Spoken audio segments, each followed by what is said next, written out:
வணக்கம் நண்பர்களே. இப்போ கிறிஸ்மஸ் ஸ்டார்ட் ஆக போகுது இல்லைங்களா, அதனால் கேக்கு தாங்க செஞ்சுருக்கேன். வெண்ணிலா ஸ்பாஞ்ச் கேக். அது எப்படி செய்கிறதுன்னு பார்க்கலாங்களா? அதுக்கு ஒரு மிக்சிங் பவுல் ஒன்று எடுத்துக்கலாங்க. அதில் நான் 2 எக்கு சேர்த்துருக்கேன். இது எக் பீட்டர் வச்சு நம்ம நல்லா பீட் பண்ண போகிறோம். இது நான் ஒரு 15 மினிட்ஸுங்க நல்லா கையிலேயே பீட் பண்ணேன். நம்ம எவ்வளோ நேரம் பீட் பண்ணிகிட்டே இருக்கிறோமோ அவ்வளவோ கேக்கு நல்லா வருங்க, ஸ்பாஞ்ச் மாதிரி. இப்போ ஒரு கப்பு பொடி பண்ண சுகருங்க, அதையும் கொஞ்சம் கொஞ்சமாக நம்ம பீட்ரு வச்சு நம்ம மிக்ஸ் பண்ணிக்கிட்டே இருக்கணுங்க. ரொம்ப மிக்ஸ் பண்ண வேணாம், அது ஒரே சைட்லேயே மிக்ஸ் பண்ணுங்கள். டேர்ன் பண்ணி எல்லாம் மிக்ஸ் பண்ண வேண்டாம், ஒரே சைடாக மிக்ஸ் பண்ணிக்கிட்டே இருங்க. இப்போது அந்த கப்புலேயே ஒரு 1/2 கப்பு நான் சன்ஃப்ளவர் ஆயில் தாங்க சேர்க்குறேன். அதையும் சேர்த்து ஒரு நல்ல மிக்ஸ் பண்ணி விடுங்க. இப்போ ஒரு கப்பு மைதா மாவு நான் சேர்க்குறேங்க. அதையும் கொஞ்சம் கொஞ்சமாக நம்ம கலந்து விட்டுக்கிட்டே இருக்க போகிறோம். நல்லா கலந்து விடுங்க. கலந்து விட்டுட்டு இப்போது ஒரு ஸ்பூன் பேக்கிங் பவுடருங்க, 1/4 டீஸ்பூன் பேக்கிங் சோடா, இதையும் சேர்த்து நம்ம நல்லா மிக்ஸ் பண்ண போகிறோம். நல்லா மிக்ஸ் பண்ணிவிட்டு இப்போ ஒரு 3 டேபிள் ஸ்பூனு பால், காய்ச்சி ஆறின பால் தாங்க. அது ஒரு இட்லி மாவு பதத்துக்கு இருக்கணுங்க. ரொம்ப தண்ணியாகவும் இருக்கக்கூடாது, கெட்டியாகவும் இருக்கக்கூடாது. ஒரு பிஞ்சு சால்ட்டு டேஸ்ட்டை கொடுக்குங்க. அதையும் சேர்த்து நல்லா மிக்ஸ் பண்ணிவிட்டு ஒரு 1/2 டீஸ்பூன் வெண்ணிலா எசன்ஸ், அதையும் சேர்த்து நல்லா மிக்ஸ் பண்ணுங்கள். மிக்ஸ் பண்ணிவிட்டு இப்போ அதுக்கேற்ற கேக் பவுல் ஒன்று எடுத்துக்கலாங்க.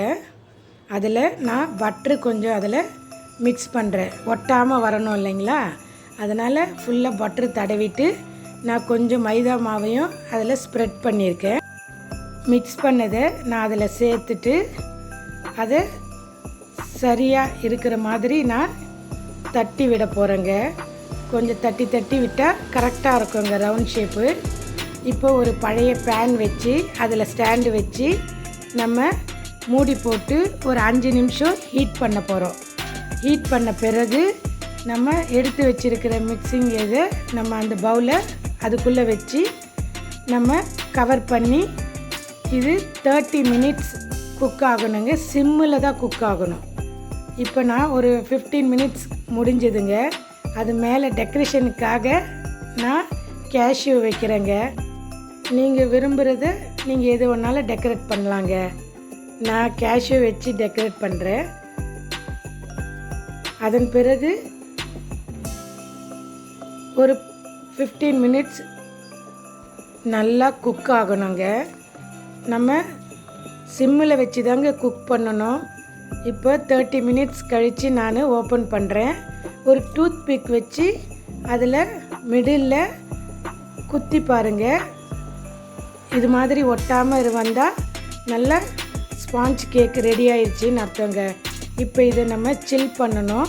ஒரு பிளேட்டில் தண்ணி விட்டு அதில் இந்த கேக் பவுலில் வச்சுருக்கேங்க. நான் ஒரு 10 மினிட்ஸில் நம்ம இதை எடுக்க போகிறோங்க. 10 மினிட்ஸ் ஆயிடுச்சு. நான் இதை ஒரு பிளேட்டுக்கு ட்ரான்ஸ்ஃபர் பண்ண போகிறேன். ஈஸியாக வருங்க. பாருங்கள், கேக்கு நல்லாவே வந்திருக்கு இல்லைங்களா, சூப்பராக இருக்குங்க.